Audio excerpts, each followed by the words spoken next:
And we're in. We're in. Welcome to Mystery Team Inc. I'm Maggie. And I'm Kayla.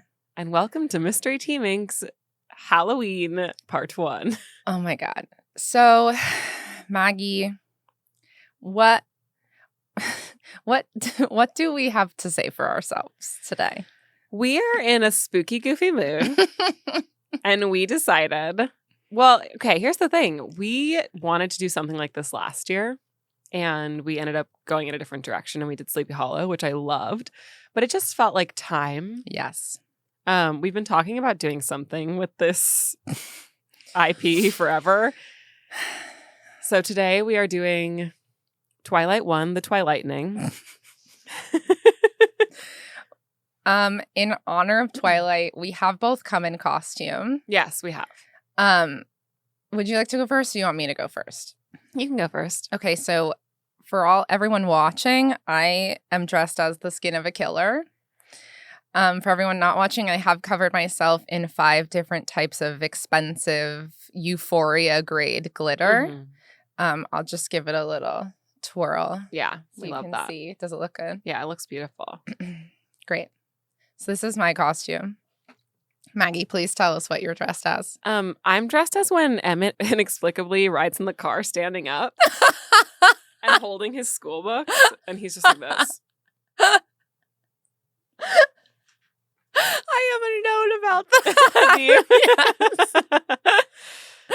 Oh, that's amazing. Thank you. Very well done. Thanks. We should explain how this is working. Yes. I just copied the plot summary from Wikipedia. And didn't edit it in any way. Like, not even book report style, like, just change a few words so it's not plagiarism. Nope. Just straight up copy the Wikipedia plot summary, added a note, because they forgot an important scene. Yes. We should suggest an edit on Wikipedia. Yes, we absolutely should. Yeah, so we are working with the Wikipedia summary of the plot, which I'll say up top leaves a lot to be desired. And then we watched the movie and we separately took notes. The film. Sorry, we watched the film and separately took notes. And I have no idea what you found fault with, but I know what I have to say. They're not all faults. That's true. Some of mine are pros, some are cons. Do you want to start since you pulled this? Sure. So our story begins when 17-year-old Bella Swan leaves Phoenix, Arizona, and moves to Forks, a small town located on Washington State's Olympic Peninsula, to live with her father, Charlie, the town's police chief. First note I have is Bella flies southwest. That's canon.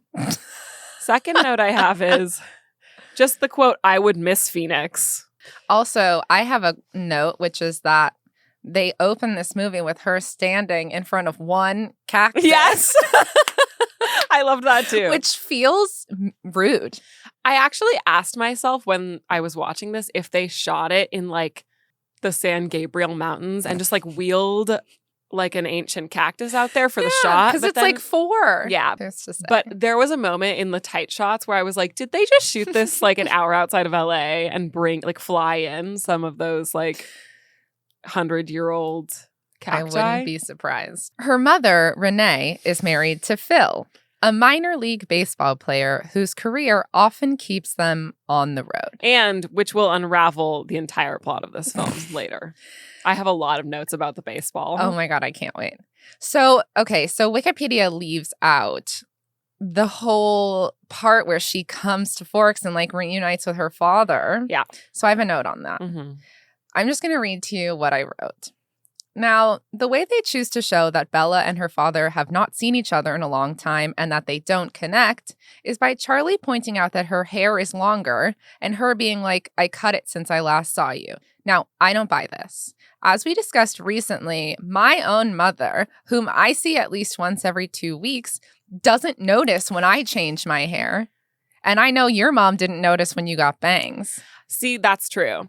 I unironically love this line because as someone who has a father that I didn't see hardly ever, who I didn't connect with, that is a very father thing to do, is to comment on something that didn't change. Oh. I'd be like, new hair? And you're like, it's always been like this. I love that. Okay. I actually unironically love that exchange. I revoke my note then.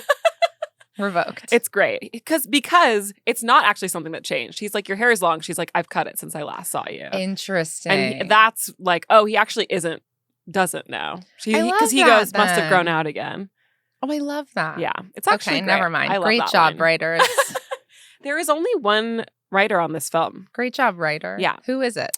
It is Melissa Jones, who was an EP on Jessica Jones and Dexter. Oh.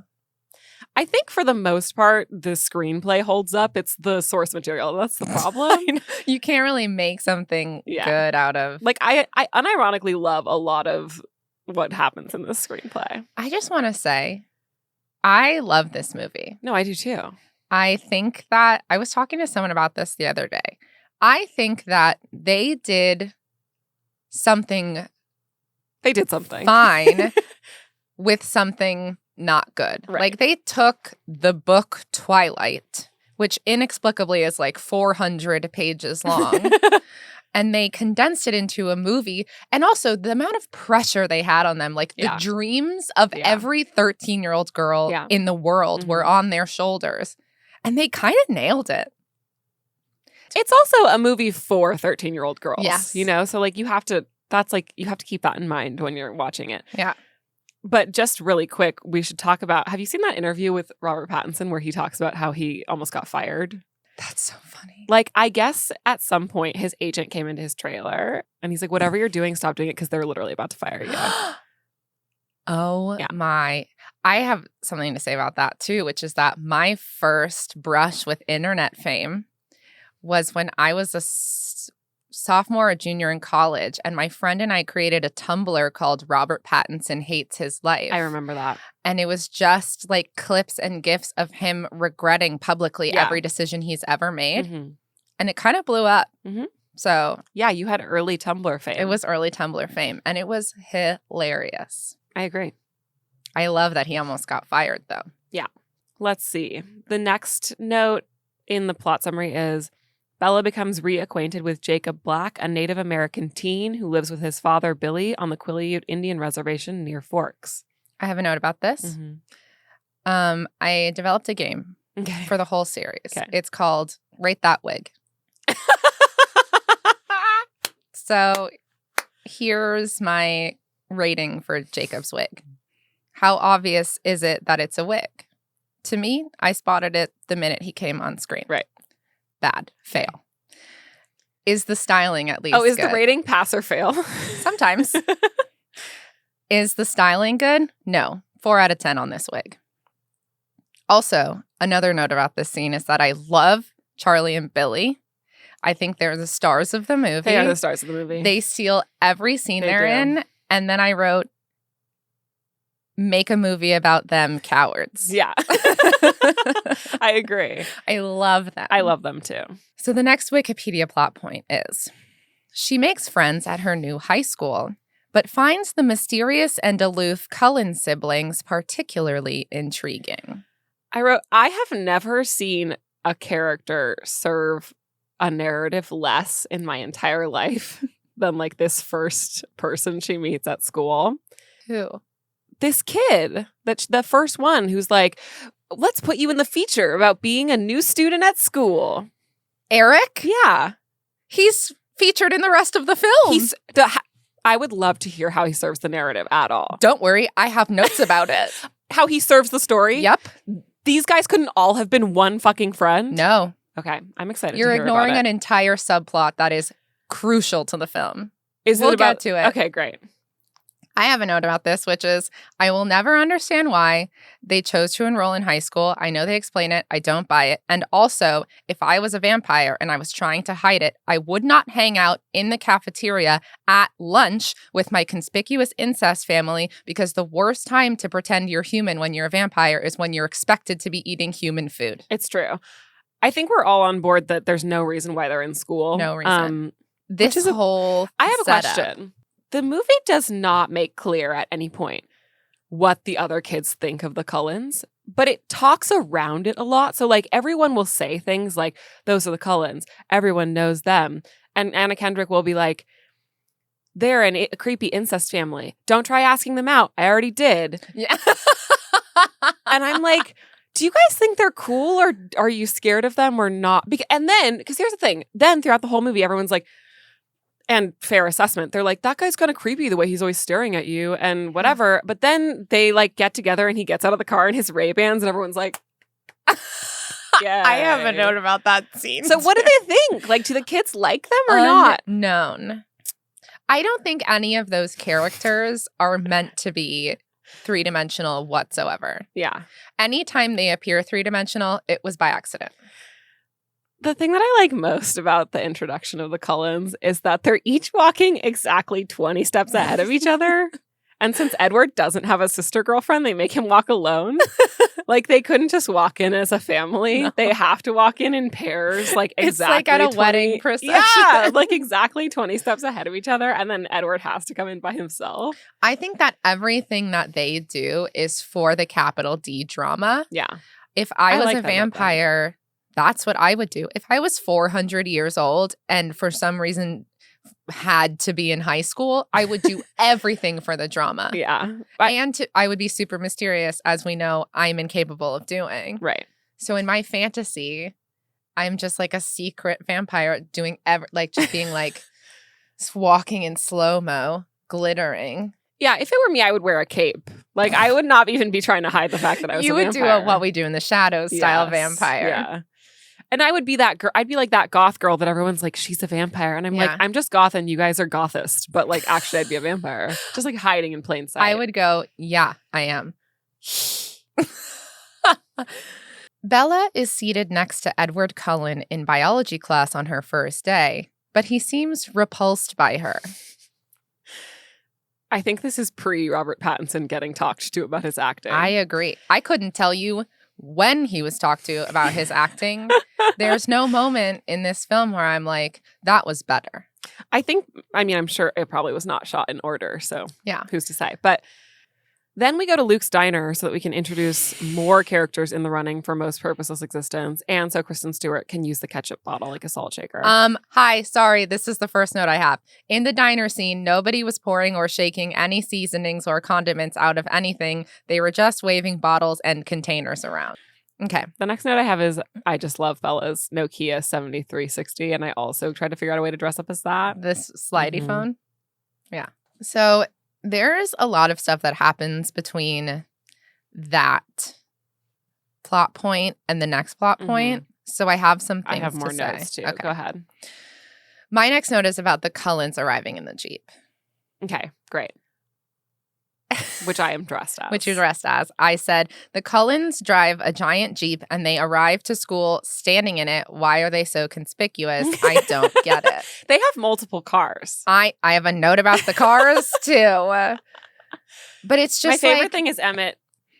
And he's holding his books. He doesn't have a backpack. I will never. He's such a I don't have a backpack kid though. But does he have to hold them while he's standing in an open air vehicle? Like, did I not just say how fast were they driving? Everything they do is for the drama. It's all for the drama. It's dangerous. They're immortal beings for other people. Marble for other people. Because if those books fly out on the road and they like land, what if they land on your car like this? And you can't see. Then you're learning. Okay. Are we getting to the most conspicuous line of the entire film? I don't know. That's my whole note about the school arrival. I think we're now at, sup, Arizona? How you liking the rain, girl? Which I almost also dressed as, which would just be this without the vest and the Kanga hat. Oh, my God. So good. My favorite line. I love that this man fully just asked her to prom or whatever, and she didn't even acknowledge him. She just walked away so that she could stare at Edward. Yeah. This is the point at which the most purposeless character asks her to prom. Yeah.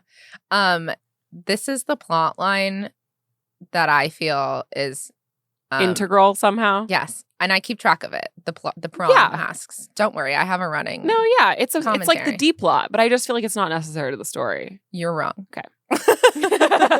It's the part that I was most invested in. Oh, like as a teen? Yes. Or now. as an adult. Oh, okay. Yeah. Great. The interworkings of teenage friendships is fascinating to me because our teenage friendships were not normal. No. The next day, that guy gets killed. Okay. The guy from the diner. Waylon. And Charlie says, I'm going to be late. Some guy got killed by an animal. And Bella goes, an animal?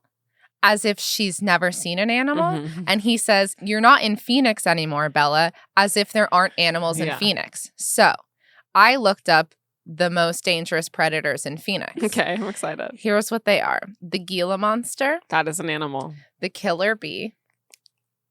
A type of scorpion. Multiple types of snakes. A poisonous toad. A centipede. And black bears. Maybe there aren't animals in Phoenix. Oh, there's bears. Yes. But until I got to the part that said bears, I was like, oh. Yeah. Oh. They're not animals in Phoenix. Yeah. But at the end of that, I wrote, oh, and black bears. Who has animals now, Charlie? That's great. After a week's absence from school, Edward returns and socializes normally with Bella. Normally, first of all, flag on the play, because that's not normal. Yeah, I wrote, this says socializes normally. I would not categorize any part of this as normal. It is so bizarre. Neither of them are equipped to speak to another human being. This scene is so unhinged. I do not understand it. The narrative arc is insane. I'm so uncomfortable. They both talk so weird. This is as I was watching it. This is horrible. I hate this. This scene is so long. Also, it's not complicated why she moved here. It's one sentence. I can't. Also, how is it that they got the golden onion? They are the most awkward, slowest people on earth. I could have identified an entire onion worth of cells in the time that it took them to have that horrible conversation.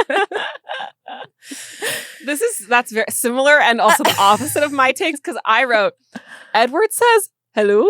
Like, have you seen that episode of The Simpsons where Mr. Burns is an alien and he comes out and he's like, hello, children? He goes, Edward, she sits down, Edward goes, hello? And then I love the golden onion, not in the books I learned. Really? Yeah. That seems like, why would you make it up then? It's clearly doing a lot of work in this film because she has it in the next scene. But they were not motivated by a desire to obtain the golden onion because they only identified 3 fucking cells. Correct. I wrote, what traumatic memory is she reliving when she says, any cold, wet thing? It's so trauma. Yes, I wrote, the dialogue in this scene is good. It's just the weirdest delivery. Because the dialogue actually is, hello, why'd you move here? My dad or something. Is this an onion? It's planaria. Like, the actual dialogue is fine. But the delivery is like it's just so, my dad. Like, stilted. How the fuck did they win the contest? Was it not based on speed? Are we at the locker scene after class? Go ahead. I've never seen someone blink so many times in my entire life. I tried to count it and counted 24 blinks in that 7-line scene. Unbelievable. And I love that she goes, did you get contacts? And he's like, no, it's the fluorescence. and just fully and walks away like this. And she's like, it's not mysterious. He's not like, it's the fluorescence. Yeah. Like, he's like, it's the fluorescence. It's the fluorescence. I'm like, did he just poop his pants? This movie what's is happening? Flawless. Okay. Perfect. A few days later, she is nearly struck by a skidding van in the school parking lot. Edward instantaneously covers a distance of over 30 feet, putting himself between Bella and the van, stopping it with only his hand. I have no notes about that. My favorite thing about this is that he gets there by moving faster than the speed of light. But then he just hippity hops. He hippity hops over the truck and get away. And rolls down the ravine, I assume. That's so funny. I didn't really. He's I'm gonna cry. I am crying. He gets there faster than the speed of light, and then when he has to escape, so the teens don't see that he did superpowers, he just hippity hops into the bed of the truck. He also goes the harder way out. It's and then he's hops onto a hill that is a direct drop onto a street below, and I assume he just rolls down it. Unbelievable. Oh my god, so funny. So My next note is about the hospital. Okay. So Bella goes to the hospital. She's like, I'm fine, Dad. Yeah. And that black kid is like, I'm really sorry. Yeah. Like milking that Yeah. scene. Like, good for you, dude. Get your Yeah. screen time. This is what I wrote. I cannot believe they fail to mention that this is when we are introduced to Carlisle. His entrance was so good. He entered that scene like he was the bad business fiance from the city Yes. in a Lifetime Christmas romance movie, come to ruin the day by interrupting a meet cute between the city girl lead and the small town romantic interest. Like, if you took that and put it into a Lifetime Christmas movie, I would not notice. No, it was perfect. Phenomenally well done. It's also, the shot is great. It's like we're tracking him, like, as he's like, and I love his bedside manner where he like, it's his first time seeing her because he's like, I heard that like the daughter of Charlie Swan was in the building or whatever. Yeah. And instead of doing anything doctory, he's like, you're probably fine. And then just walks away. Like, he doesn't like, he's not like, are you okay? Like, how are you feeling? Like, are you having any like concussion symptom? I mean, he does do the eye thing, but he doesn't like check on her at all. He's just like, looks like you're gonna be fine because of my magic vampire son. And at the end of the hospital scene where Edward is gaslighting her, I just wrote, this guy is such a douche, I swear to God.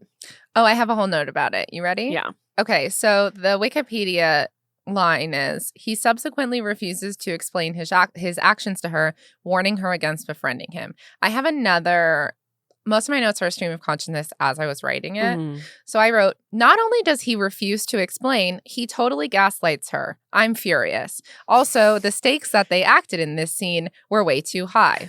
Honestly, if I didn't know anything about this movie, I would think that this was a horror film about how this family are serial killers who keep women in their basement and that Bella is their next victim. 100%.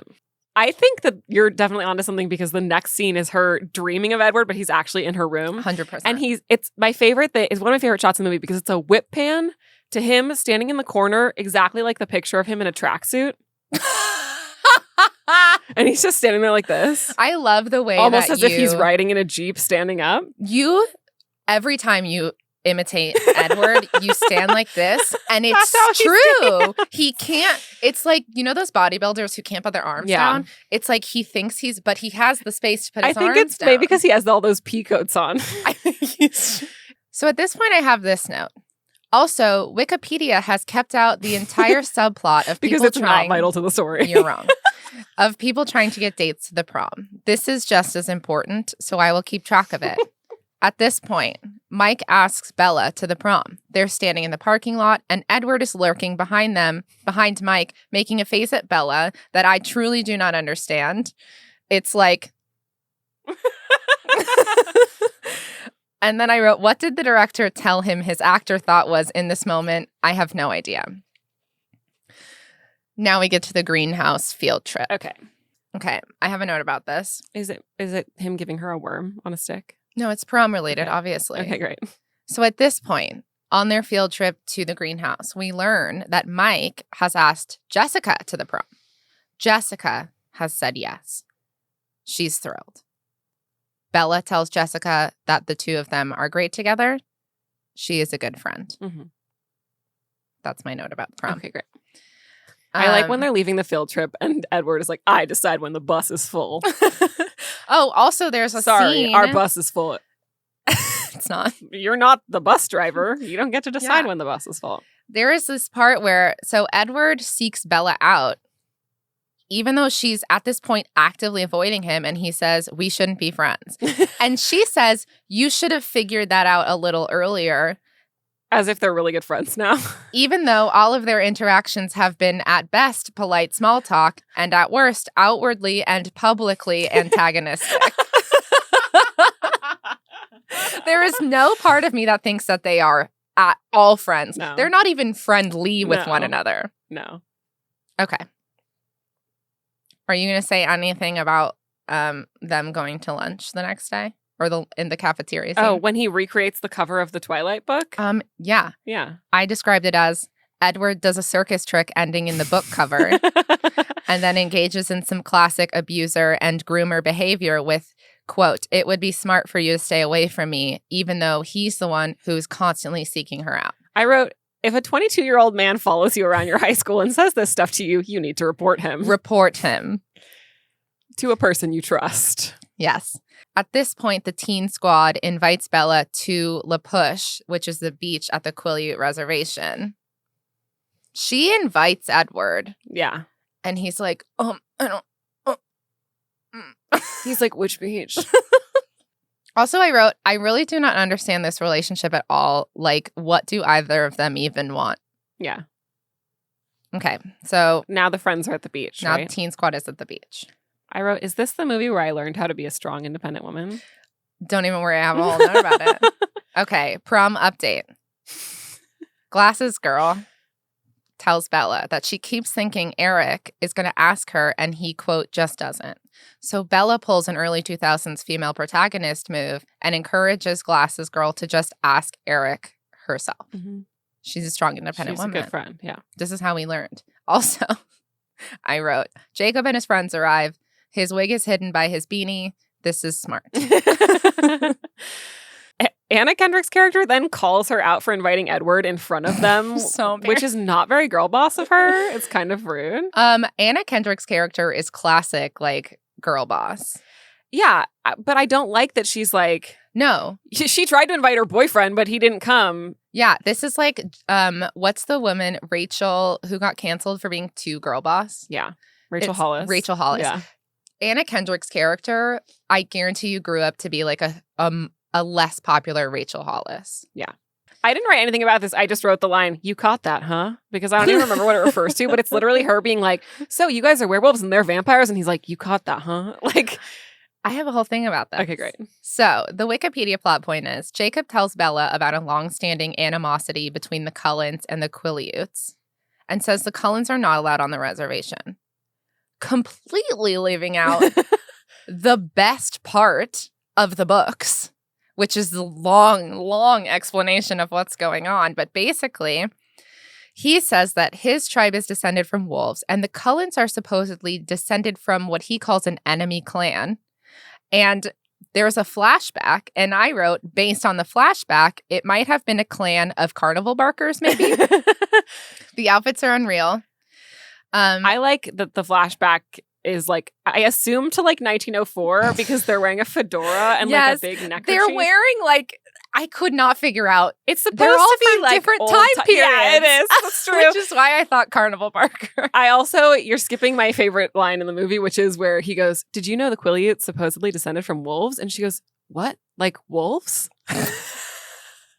I can't understand like what characters in this film choose to take seriously and what they don't. Like, where does she suspend her disbelief and where does she not? Yeah. I guess she never is in disbelief, and that's part of the problem. Except when she says, what, like wolves? Or she's like an animal? Yeah. So basically, the chief at the time found the Cullens hunting on their land. And they created a treaty that the Cullens would not hunt on the lands and the Quileutes would not reveal them to be vampires. Mm. Which feels to me like they could just reveal you to be werewolves. You already have bargaining chips. Mm-hmm. Jacob then implies that the Cullens just moved back into town. But then he's like, it's just a story. He's like, or just, she's like, I thought they just moved here. And he's like, or did they just move back? Thank God they're covering his wig because I couldn't handle both of those things. And then, so we do talk about the sexy vampires later, but this is when they're introduced.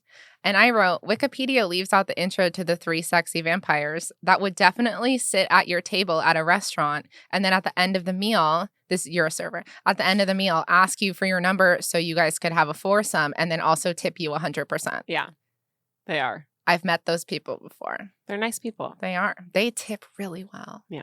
And it's always the like girlfriend part of the 3 that gives you their number. Yeah. And I'm like, stop. I didn't even put makeup on today. I'm just covered in glitter. This is the skin of a killer. Okay. Apropos of nothing I wrote, I want my black MacBook back. This was giving me like insane 2008 nostalgia. Ugh. It really was. So the next note I have is about prom dress shopping. Okay. Do you have something before that? I have a prom update. Okay. So the next day at school, this is very important in the book. It's the first sunny day. I vividly remember this scene from the book. Jessica expositions that the Cullens are never in school when the weather is nice. Remember that? Mhm. Their parents apparently take them out for, quote, hiking and camping and stuff. I love that she's like the resident expert on the Cullens. Of I'm course like, she is. He's never said a word to you, but you know all of this stuff about him. Of course she is. That doesn't surprise me at all. She's the nosiest bitch in town. Mhm. And I love that for her. We get an update. Glasses has asked Eric to prom. He said yes. Another point for feminism. Feminism wins again. Yes. I wrote about this. I said, the girls go to Port Angeles to try on dresses. Bella tags along, is very unhelpful, then tells them she, quote, actually just wants to go to this bookstore and then leaves. My favorite line. Unbelievable. Yeah. I would be furious. I wrote, nothing gives me as much serotonin as when that fucking Volvo sedan comes screaming around the corner. Oh. And then when it blasts off like the Fast and the Furious ride at Universal, or the dancing cars at Universal Studios, Yes. where they're like, pew, pew, pew. I have a note about this. I'm like, So- you couldn't have brought the Jeep for this? Listen, this is important. I'm not kidding. Yeah. So in the books, Yeah. Stephanie Meyer mentions the make and model of Edward's car specifically multiple times. And I could not tell you why. Maybe she was in love with and rejected by a man who drove this car. But she says, like, it's a blah, blah, blah Volvo. Edward gets into his whatever Volvo. And I looked it up when the movie came out, and it's that fucking car. Yeah. And they went out of their way to get. Clearly it's important that to his car- character It's somehow, so but I have no important. idea how. I don't know why, but it's straight from the book. So Bella gets assaulted by some white men. Yeah. I don't know why I specified, but she gets assaulted by some white men. Edward, like, screams in Fast and the Furious Universal Tram Ride style in his very specific Volvo. And then they're driving away, and he is, like, in a rage that would terrify me. Yeah. And again, this is a moment where I was like, if I didn't know, I would think this was a horror film. It is, yeah. They go to dinner. Mm-hmm. I have a note about the dinner, Go ahead. which is that there's two things. One is I hate moments in movies where a girl, like, knows a math thing Mm-hmm. and the guy, like, is like, you're different from other girls. Mm-hmm. She knows the square root of pi. Mm-hmm. I'm not impressed. You guys won the golden onion. If anything, I would be like, you should have gotten that faster Yeah. or known more digits of it than I did. Yeah. I'm not impressed. And also, this scene is the epitome of the acting style in this film, which is what I'm calling exhale acting. Mm-hmm. Every line is like this. They're, first of all, so uncomfortable. And she's like, aren't you going to eat? Yeah. It drives me nuts. I like the line, I tell you I can read minds and you think there's something wrong with you, because that is actually the tagline for like all narcissistic fuckboy relationships. Like, if you're ever in a relationship where you're like, am I being manipulated? If that line applies to you, like, he told you he can read minds and you think there's something wrong with you because he can't read yours, Mm-hmm. you're in an abusive relationship. Yes. Like, I want a t-shirt Absolutely. that says, I tell you I can read minds and you think there's something wrong with you. Unreal. So they get in the car. Their hands touch. Mm-hmm. His hand is so cold. Mm-hmm. They pull up to the police station. Why Both of their Why are the police sirens on if they're at the police station? drama. Maybe they were in such a rush to, like, regroup. Like, they were arriving back to work, right? Or were they about to leave? No, because they were at the site where someone died. Yeah. Carlisle has already examined the body. Where he did this, I don't know, because typically that ME examination happens in a morgue and they're at the police station. He's also at the police station for some reason. And all of the cars have their lights on, all the cop cars. I don't have an explanation. I don't know. But we learn that there has been another animal attack. At this point, Charlie introduces Chekhov's pepper spray. Mm-hmm. And as they're leaving, Bella has Sherlock-style flashes of, like, things she noticed about Edward, Mm-hmm. including that he wears contact lenses. After much research, much is doing a lot of work here, Bella concludes that Edward has mysterious powers that resemble a vampire's. Yeah. I wrote, this research montage actually rocks. Yeah. I love it, unironically. It's interesting that she had so much access to so much like ancient information on what has to be Windows 2000. I'm very impressed. Yeah. I loved it. I did too. No notes. No notes. Then they're at high school and she just walks into the woods, which I also love. Yeah. I have some great news. I did take down word for word this exchange, the most important exchange. Perfect. I'll read it. Thanks. I'm going to try to do Kristen Stewart acting. It's really hard. She goes, "You're impossibly fast and strong. Your skin is pale white and ice cold. Your eyes change color and sometimes you speak like you're from a different time." I wrote, does he? Yeah, no. "You never eat or drink anything. You don't go out in the sunlight. How old are you?" And he's behind her and he's 17. "How long have you been 17? "A while. I know what you are." "Say it out loud. Say it." "Vampire." I just wrote, why? It's one of the best I love it. scenes in the movie. So then he runs. Like he like appears magically, and when he runs, like my hand spontaneously went like this. I was just like, yeah. It is. It's Go. like, nice. Nice. I described this as him standing in a fern gully beam of sunlight. Yeah. Well, first he uproots a tree, which I said is not very environmentally friendly. No. So he stands in the sunlight, streaming through the trees. He opens his shirt. I'll do it because I'm glittering. He turns to Bella slowly. His skin glitters in the sun, as I wish mine would, I wrote. And he goes, "This is what I am." And she goes, "It's like Sparkly. diamonds. You're beautiful." And he goes, "Beautiful? This is the skin of a killer, Bella." Yay. And then I wrote, "This is truly so weird. I do not understand why he behaves like this." I love it. And he goes on a rampage and like throws things around. This is when he explains that I wrote, Bella, when someone tells you who they are, believe them. Then we get, so the lion fell in love with the lamb. We then get to what I consider the most important part of Twilight canon, which is the most iconic line in the entire series. Go ahead. I, unfortunately, for some reason, knew this by heart already. About 3 things I was absolutely positive.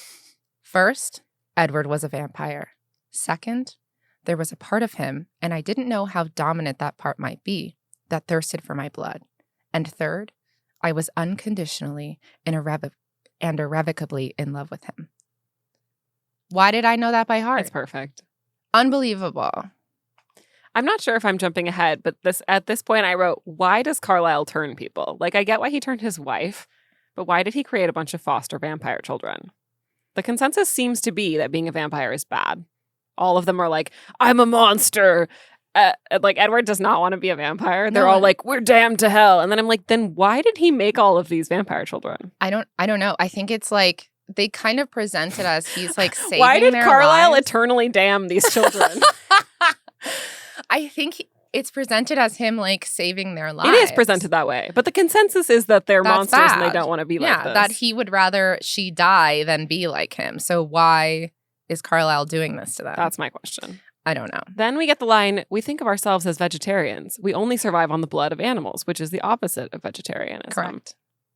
And then I wrote my favorite question I wrote for myself, just with no punctuation. I just wrote, why do the vampires need jackets?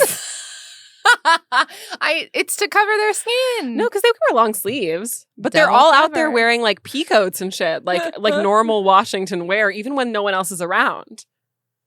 The drama. Yeah. I think peacoats are very dramatic pieces of clothing. I love them. I love it. So then they're together.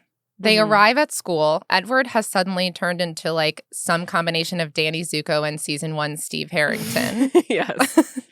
At some point in here, we find out that everyone in the story loves baseball because Jacob and his dad come to watch a Mariners game. Correct. Her mom is dating a minor league baseball player. Correct. And we're about to find out that the Cullens love baseball, Correct. right? Yeah. It's the American pastime. This is the point where the Wikipedia plot summary says they fall in love and Edward introduces Bella to his vampire family. It skips so much. I have one note about this scene, which is, why is their house mostly windows? I also wonder if that. their whole thing is they don't like being in the sun because of their sparkles. I don't know. I agree. I don't understand.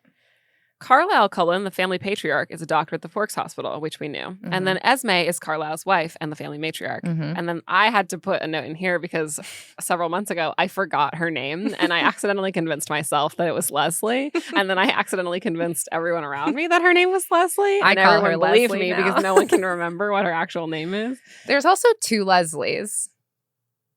Because I don't know the difference between Esme and Renee. Yeah, they're me both neither. Leslie. Me too.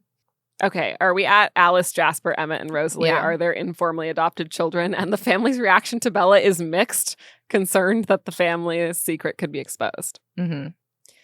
Rosalie shatters a glass bowl for the drama. Where is that door in his room supposed to go architecturally? There's no like patio out there. Outside. But it just goes out to like a 30-foot drop. Yeah, he's a vampire. But they didn't build the house. They probably put that door in like a dog door. Why do they have a kitchen? Drama.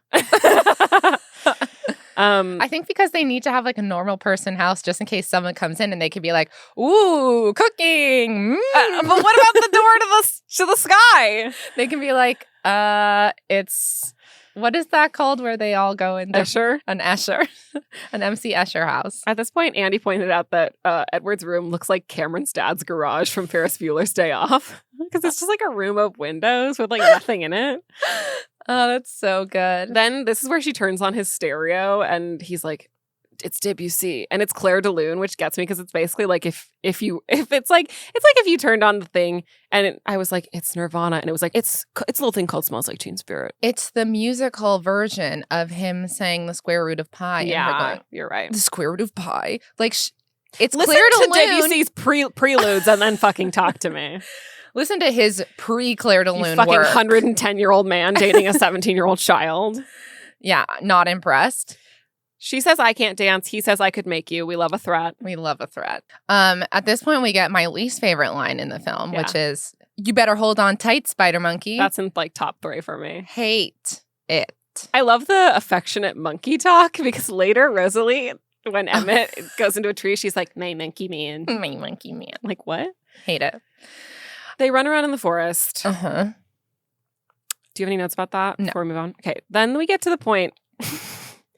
This is the point at which we discover that the Twilight theme is diegetic and is being played by Edward next to a fog machine in a location that can only be described as her subconscious.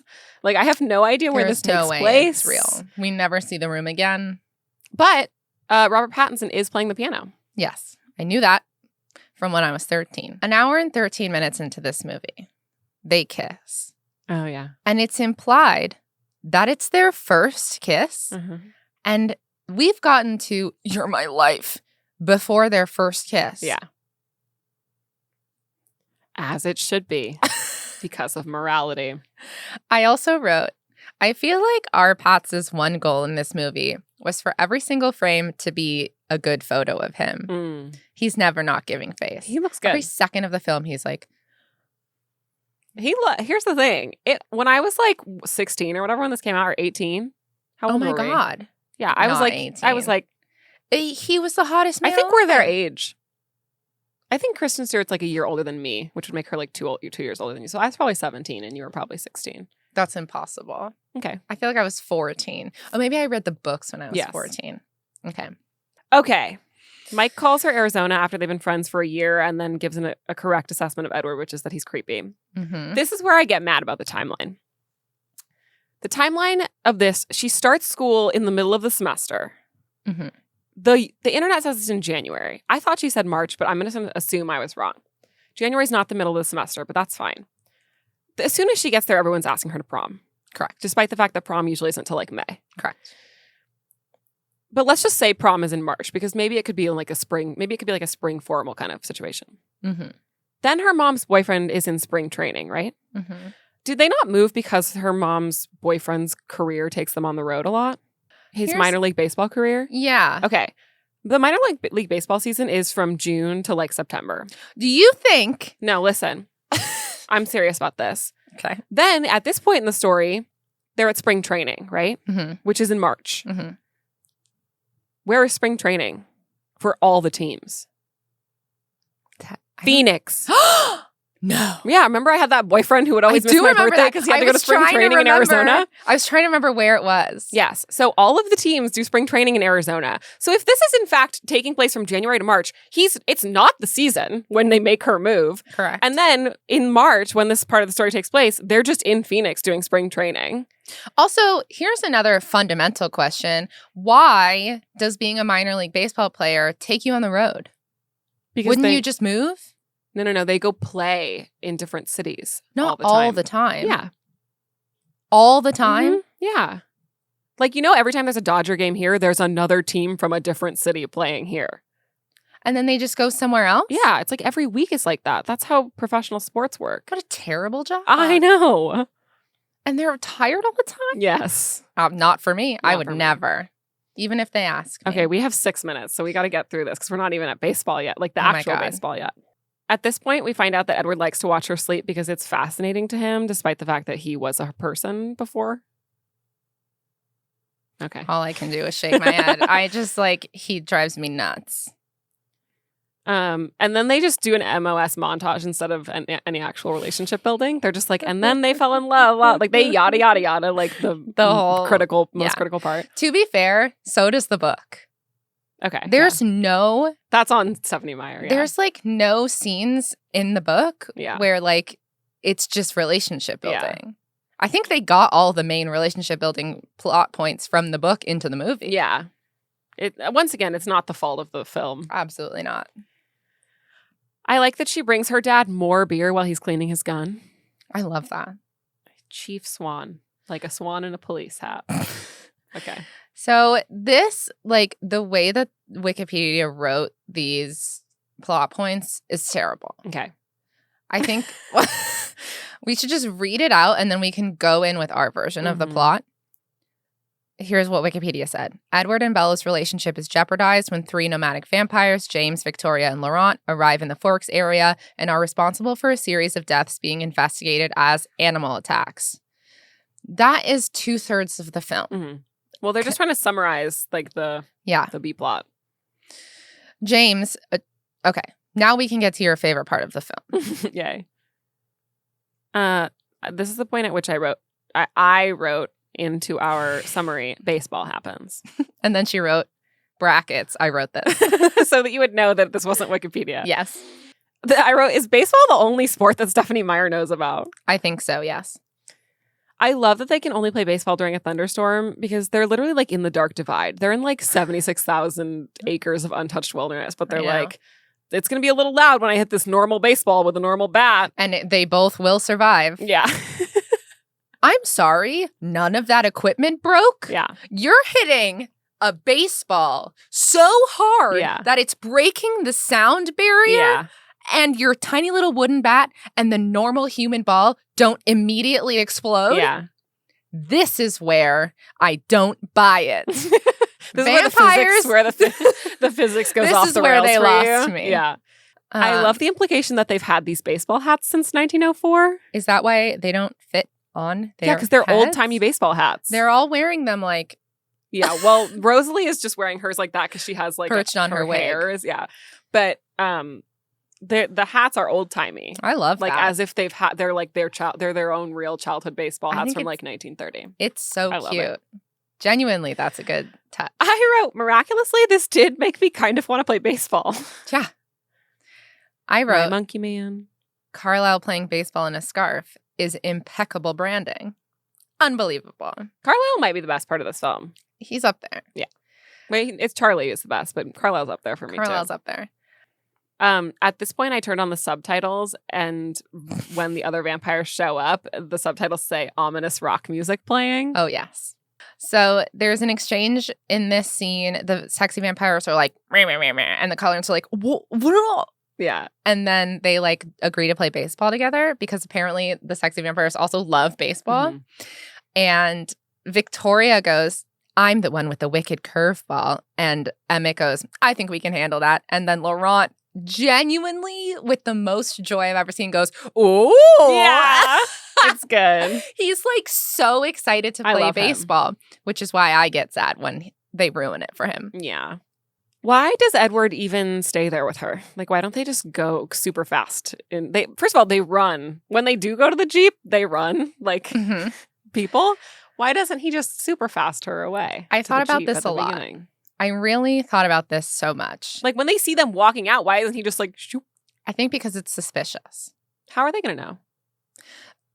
Because they don't even know she's human until the fan starts blowing. So how are they going to notice if there's like a group of people on a baseball field and when they get there, there's like one or two less? I feel like if I was a sexy vampire and I was going to intimidate these vampires playing baseball, and then all of a sudden one of them picks the other one up onto their back and just like runs away. He moves faster than the speed of light. So do they. But that doesn't mean they can see him moving faster than the speed of light. Oh, no. We're not going to like get into the physics. If the baseball bat doesn't break, then we're not talking about whether we can see something moving as fast as the speed of light. Okay. But I don't know. I thought a lot about it and I don't have an explanation. So at this point, James decides that he's going to eat Bella if it's the last thing he does. And the Cullens come together to do like what I kind of think is like a rip-off, less cool version of when everyone drinks Polyjuice Potion and turns into Harry in Deathly Hallows and they all fly off in different directions. They do that, but worse. As they drive away, she sees her best friends coming out of the diner and, quote, melancholy theme plays.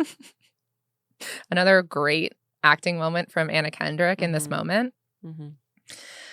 So, and an interesting thing that maybe I just watched too much TV, but they like get in a fight about whether she should go get Charlie or not, or like tell him. And eventually she wins. She goes to Charlie, does some pretty mean things to get him to think she's leaving. Yeah, she did him dirty. But one of the things that I don't understand is she very loudly, knowing that a cunning vampire is tracking her, she goes, I'm just going to go to Phoenix, which at first I was like, that's brilliant because then she won't go to Phoenix. Yeah, for sure. And then she goes to Phoenix. Yeah. Going to Phoenix at all is dumb because you're just leading them to your mom, right? Like, and also that would be the first place he would look because she's very famously from Phoenix. Right. That's her whole personality. It's her whole personality. Unbelievable. So Jasper and Alice take Bella to a hotel in Phoenix. Where they don't hide from the sun at all. And they sit in the window and in the a sun-soaked suite is how I would describe it. Correct. James, the sexy vampire who's trying to eat her, lures her to her old ballet studio. Why can we see his reflection? I don't think that is the kind of vampire lore. I don't think that's part of the Twilight lore. But in the next movie, when she has that dream about him, she can't see his reflection. And she's old in the mirror. Interesting, because the whole fucking plot of the last act of this movie is that he's in mirrors. I know. Unbelievable. And then when he smashes at Edward's head, Edward is also visible in the mirror. All I'll say is that what we do in the shadows is impeccably well done. It's true. I feel like they watched Twilight and they were like, we can do better than that. I don't have an issue with that being the lore, but you need to ask and answer it. Because everyone's going to expect that. Like, it would be great if she was like, why can I see you? Or something. Yeah. And he's like, babe, this is reality. It's not like a fairy tale or whatever. That would be like amazing. Some dumb line. Yeah. But don't just do two different things in two different movies. And you can say in the second movie that is her dream. So maybe it's like her subconscious perception of vampires. I don't buy it. No. Then James has the weirdest line I've ever heard, which is, his rage will make for more interesting sport than his feeble attempt to protect you, which is the longest way of saying nothing I've ever heard in my entire life. How does James know all about her and Edward? Like in that scene, he's like, oh, and your little relationship. And when he said he loved you and blah, blah. And I'm like, I feel like it's maybe like television psychic where he just like takes generic things from a relationship and like says them because in his defense, nothing has happened in their relationship. So he could just be like, oh, and you looked each other in the eyes and he said he loved you. And she could be like, how did you know all of that? Yeah. You know? Yeah. James lures Bella into a trap at an old ballet studio. He attacks her, infecting her with vampire venom. Edward arrives and, after a ferocious battle, subdues James just as the other Cullens arrive. Alice, Emmett, and Jasper kill James, decapitating and burning him in a pretty visceral move. I love that Carlisle's like, don't do this. Remember who you are. Okay, kids, go decapitate that guy. Yeah, and also... like, why can't Edward do it? But, like, Alice... and then Alice breaks his neck and, like, rips his head off. But I just love that Carlisle's like, this is not who you are. It's who those guys are. My other children who are 1 year older than Edward's you. the baby. Only because he doesn't have an incest relationship yet. So, Alice, Emmett, and Jasper kill James, decapitating and burning him as Edward removes the venom from Bella's wrist. Why can't Carlisle do it? Why does Edward have to do it? Edward's not able to do it. Like, he almost kills her. But Carlisle is very well trained. So why doesn't Carlisle do it? I have no idea. For drama. At this point, it says bluesy pop ballad playing. So Edward removes the venom from Bella's wrist, preventing her from becoming a vampire. In the aftermath, she has suffered a broken leg and is hospitalized. Why are there tubes on her eyes in the close-up and not in the medium shot? I wrote, there is an extreme close-up showing Bella waking up and the tubes from her oxygen are in her eyeballs. And I don't understand why. And then later I added, and also in other shots in the scene, it is like this. And it's so weird. Yeah. Whose fault is that? Yeah. But yeah, there's somewhere they're in her eyeballs and somewhere they're normal. Who didn't fix that? Unbelievable.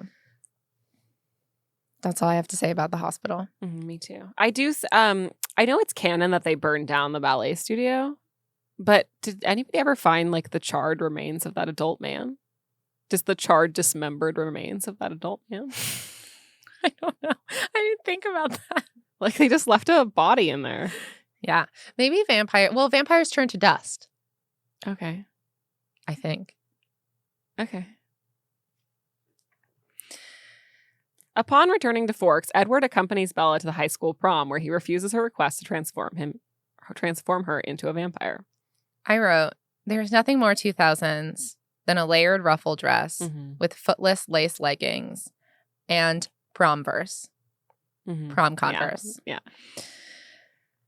That's all. I like that they're not playing music in the dancing scene when they're dancing. And so the couple behind them is slow dancing, but a couple waltzes in front of the camera.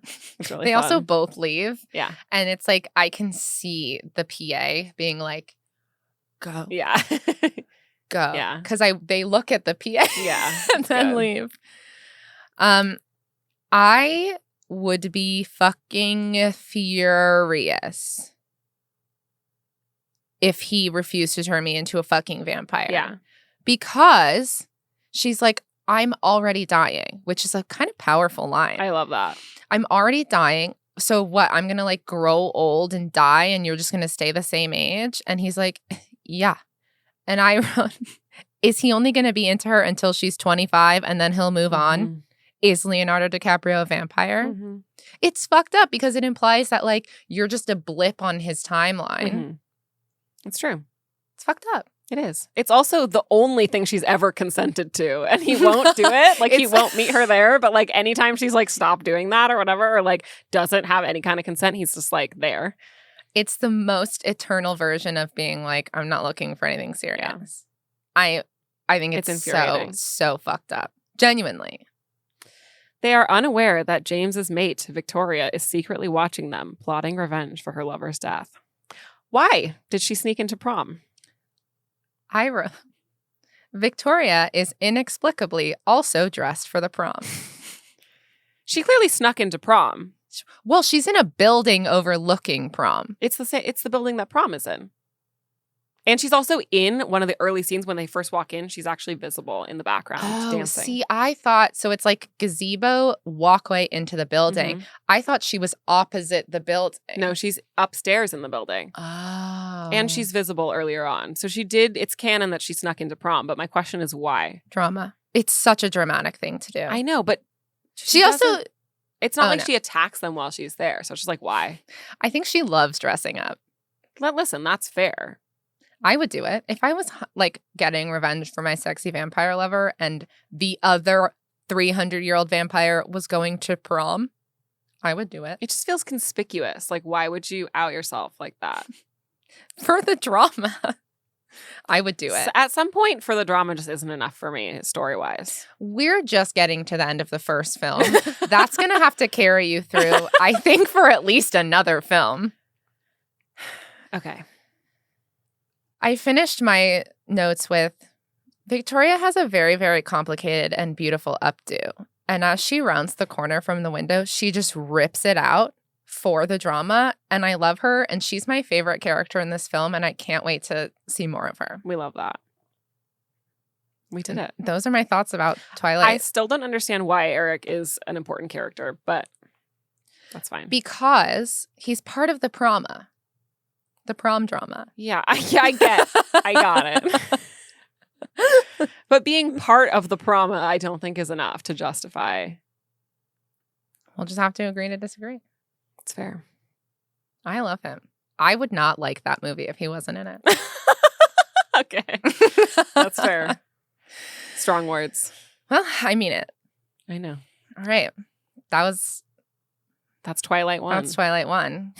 Come back for the second one. We'll see you next week. See you next week. I guess the week after next, but yeah. For Twilight 2, Too New to Moon. I'm so excited. If you listened or watched, thanks for listening or watching. Thanks for sticking by us in this trying time. Definitely watch New Moon. In these unprecedented times, it's important for us to all watch a little more Twilight. I agree. So our next episode will be New Moon. I recommend doing the required reading. Yeah. And or watching. I'm not reading it. Okay. But I'll watch it. I might read it. You don't have to read it unless you want to. No. I'm just committed to this podcast. Yeah. I know I'm talking to listeners. Oh, okay. Yeah. All right. Well, we don't know. Stay in your lane. Buckle the buck up. Immortal smooches. Not, though. Not for Bella. Not for Bella. Only for Edward. Okay, goodbye. Goodbye. Running through the streets, solving all the mysteries, crushes and aliens, lots of other crazy things like